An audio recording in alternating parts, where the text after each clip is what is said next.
Derbyites, welcome back to a special emergency edition of Awards Magnet, breaking down the just announced Golden Globe nominations. Before we start talking about the Globes, I should note, as always, that we have a disclaimer that we need to read.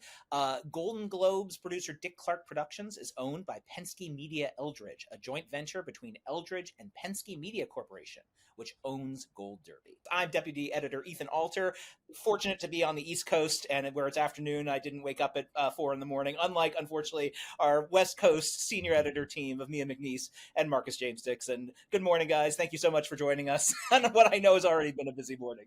Actually, my cat woke me up at 3:30 puking, so I've been up for quite a while. Oh, man.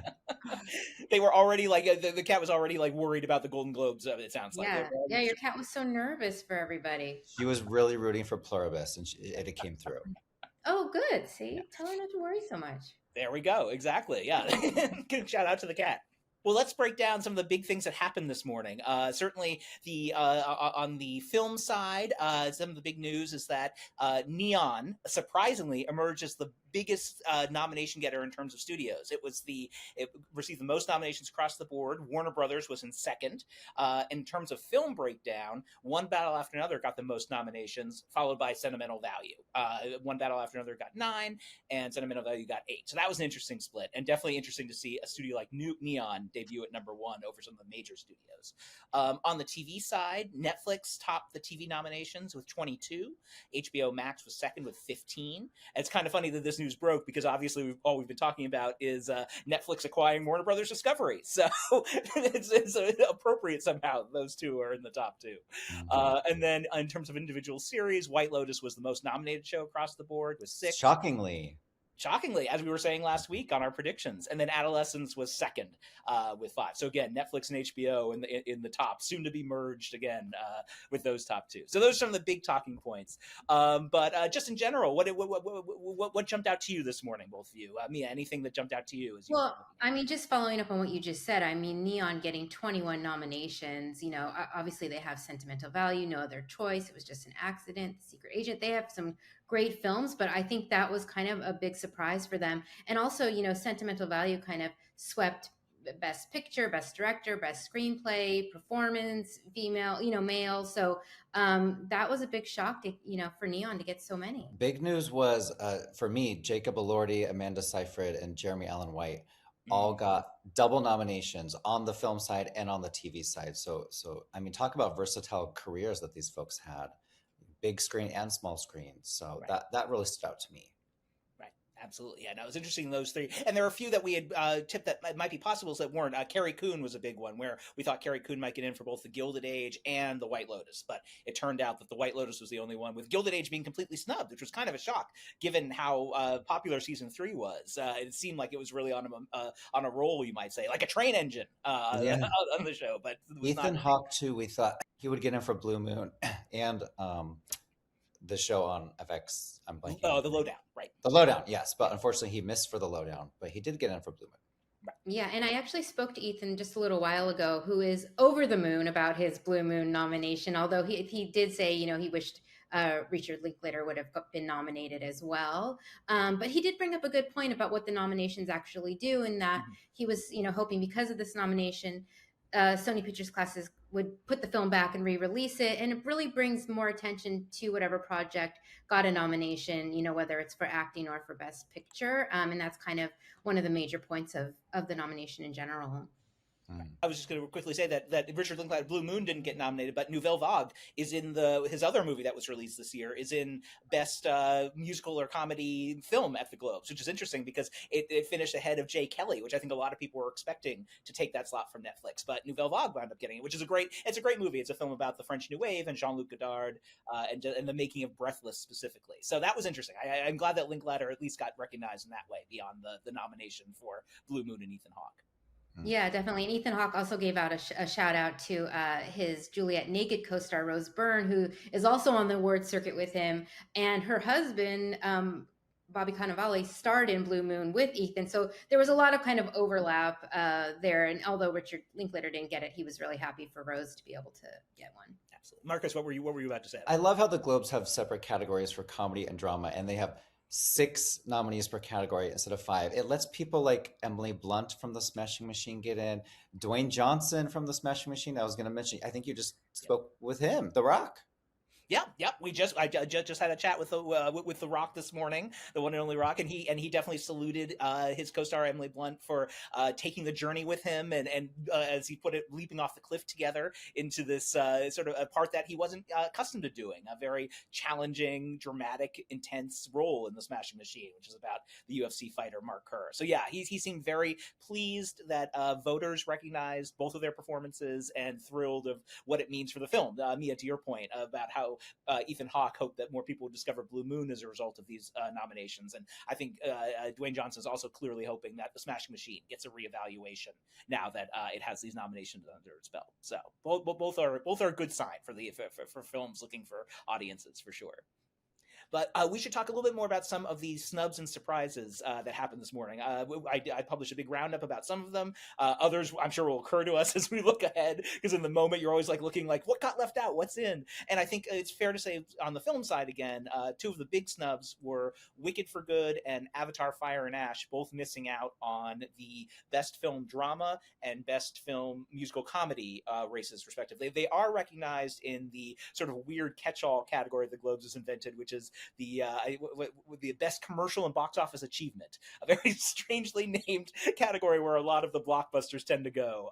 And so there are multiple nominees there, including Avatar: Fire and Ash, and now Wicked for Good. So that was interesting to see that. What do you think that implies, Mia, for you about do you think that has any impact on their future in other races?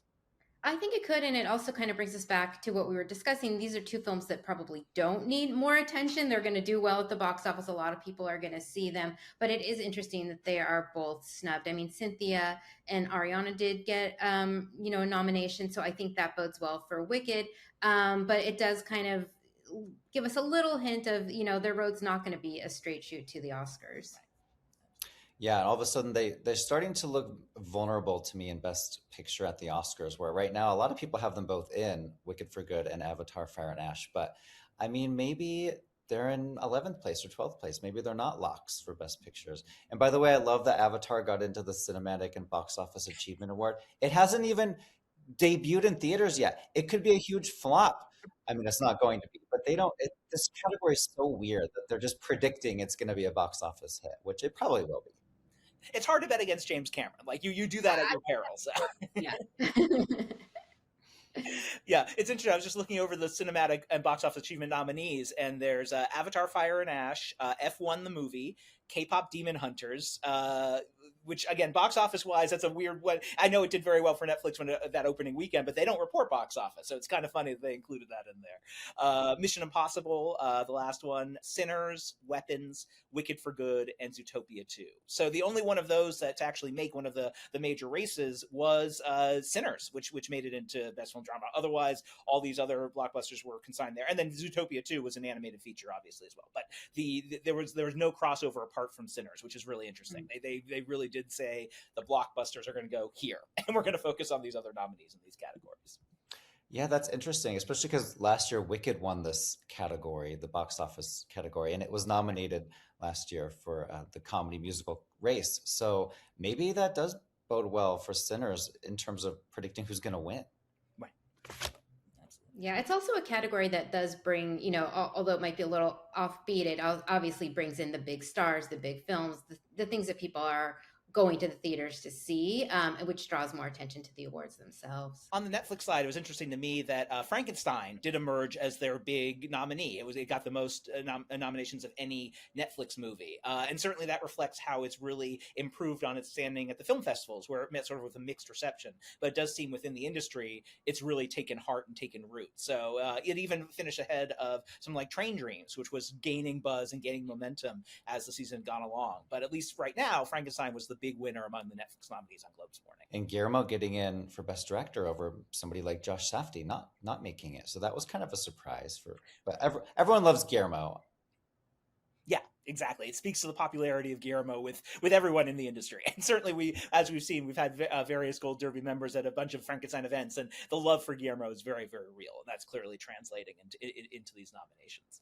The other thing that jumped out was Julia Roberts making it into the Best Actress drama race for After the Hunt, which was a case where she was sort of hanging on to number 6 in our odds, and but people weren't entirely sure since the movie was received with very mixed word of mouth and commercially, but she managed to finish in the top. So that at least gives After the Hunt a Best Actress finish, even if it didn't otherwise factor into any races. So that shows that star power can still work with the Globes voters. Mm-hmm. I think that one actually surprised me the most, only because of the reception the film got. It was very mixed. It didn't, there was some controversy at the festivals. I kind of thought it was a little bit more swept under the rug. So I was pretty surprised to see, even though obviously it's Julia Roberts, she's loved in the community and done great work and, is great in the film, but I still was a little bit surprised that she got a nomination for this particular film. She's out there making, headlines. She was at the Gotham Awards, wasn't she? And she gave that really funny speech. I'm sitting there at home watching it on my computer, and I'm like, she's still got it. She's still working she knows how to work people, and she knows how to, impress voters. So I mean, do you think she's now back in the Oscar conversation? She used to be, then she got dropped, and now this certainly helps her. Yeah, it helps. I think it'd be going out on a big stretch to say she's actually back in the Oscar conversation. You don't have her winning the Oscar? I mean, I would not place money on that. No, I don't have her winning. And I think a nomination, could be surprised, but like we were today, but I would be surprised again. Certainly, to your point earlier, Marcus, about the numbers, having 6 slots is really nice for the Globes, because you can always have something like that happen. Whereas the top 5 at the Oscars, it's harder. It's harder for someone like an on the bubble candidate like Julia Roberts to make it in. So you have that 6 slots floating out there for someone like her, for sure.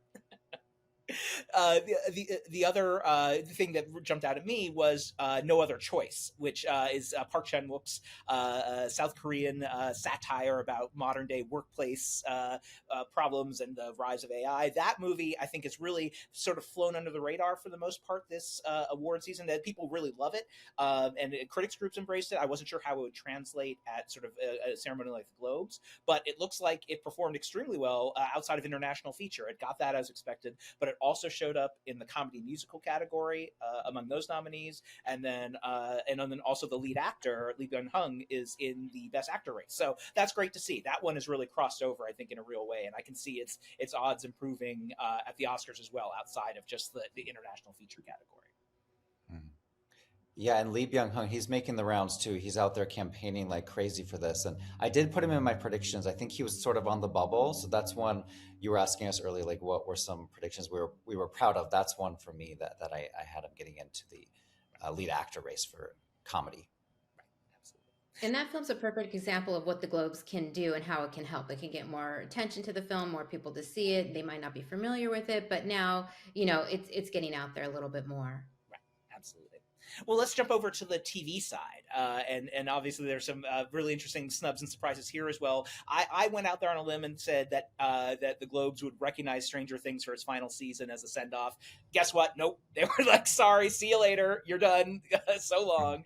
And so that surprised me. And it looks like Andor also didn't make it into the original series, which was something a drama series, which was something we speculated might happen. There might be a sci-fi slot there somewhere. Yeah, especially since wasn't the Globes kind of one of the first to give recognition to Stranger Things and really kind of help give it some awards acclaim. So for them to kind of not come full circle and not, award it this time was surprising. And it's funny, like usually the Globes, they love the brand new shows, but this time we noticed they were really fawning over some of the older shows. 4 nominations for Only Murders in the Building, which is the most for a comedy series this year. And that's a show in its 5th season. And of course, White Lotus is a 3-season show. The Diplomat got in, and that's a 3-season show. I'm looking at some Slow Horses. I think that's on season 6 now. Abbott Elementary season 4. Like there's some older shows that usually I feel like the older Globes would have sort of dropped them, but now we're still clinging on here, folks. In terms of new shows in the drama and comedy categories, I thought that there might be an avenue for a new series like I Love LA.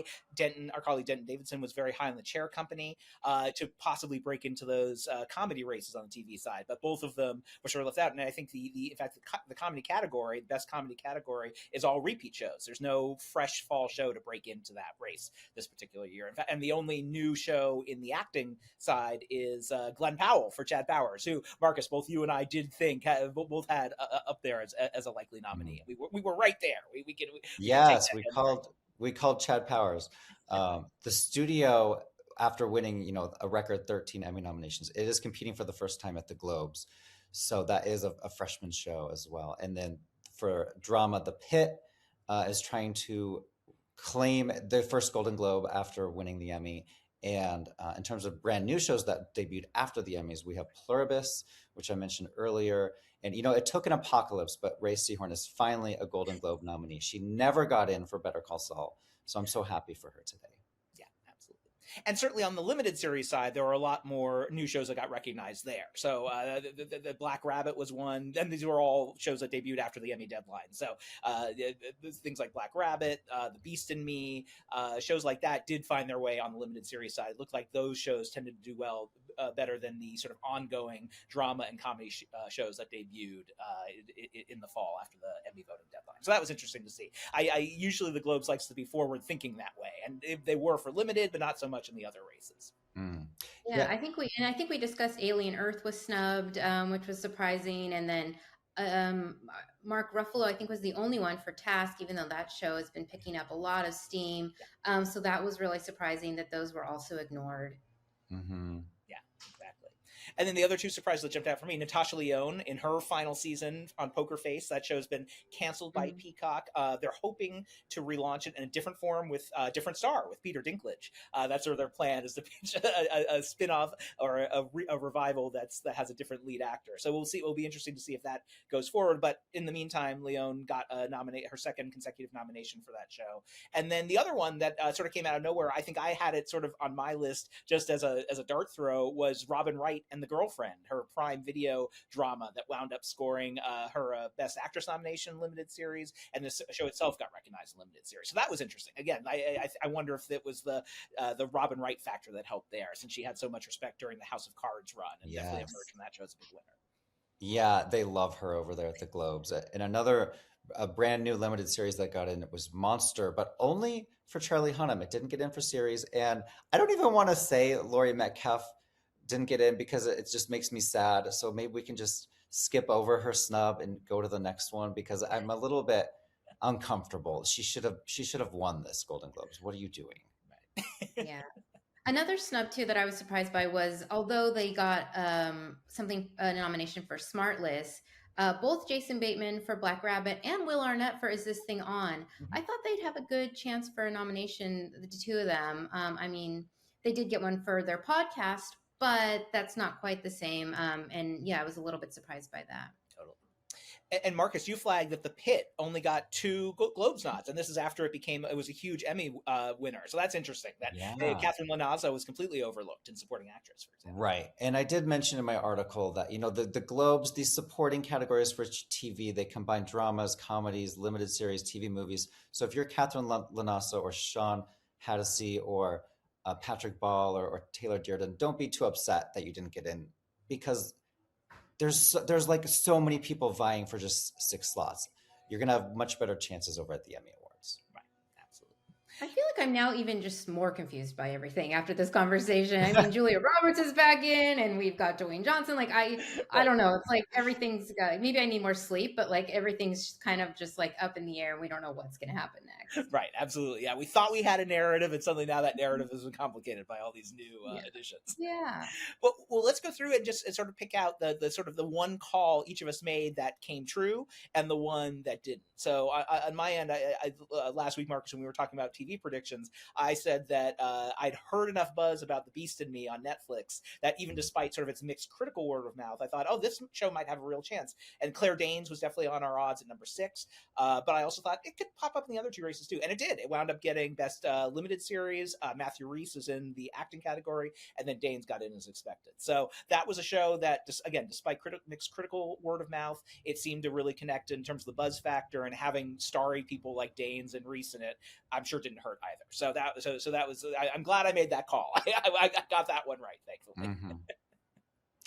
And for me, I sort of already mentioned it, Dwayne Johnson. Everyone was ditching The Rock, and I'm like, no, I think because there are 6 nominees and because they split genres, I thought he had a good chance here, and so I'm glad I stuck with him. But Emily Blunt, I did take her out last night, so I had them both in, and 12 hours ago, I made the swap, unfortunately.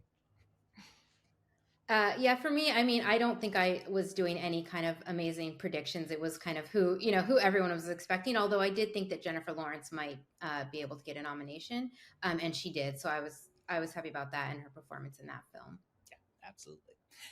And then the one that I missed on, and this was because I think partly coming off the week that she had, Wunmi Mosaku in Sinners was having a great week. She won the Gotham Award for Best Supporting Performance. She was nominated at the CCAs. She had received an ASTRA nomination the previous week. So it seemed like her performance specifically was really getting caught up in all the general love around Sinners. But surprisingly, I am really shocked, she didn't end up in the Globes nods. And I know part of it is the comedy, musical, and drama categories do get mixed up in supporting performance. They're not separated, so that might have been a reason, but I still expected her to make that race, especially after seeing all the previous predecessors fall in line. But yeah, no, I was wrong there. Wunmi Mosaku still has work to do, it seems, on the Oscar trail. I put her in too after she won at the Gothams. Mm-hmm.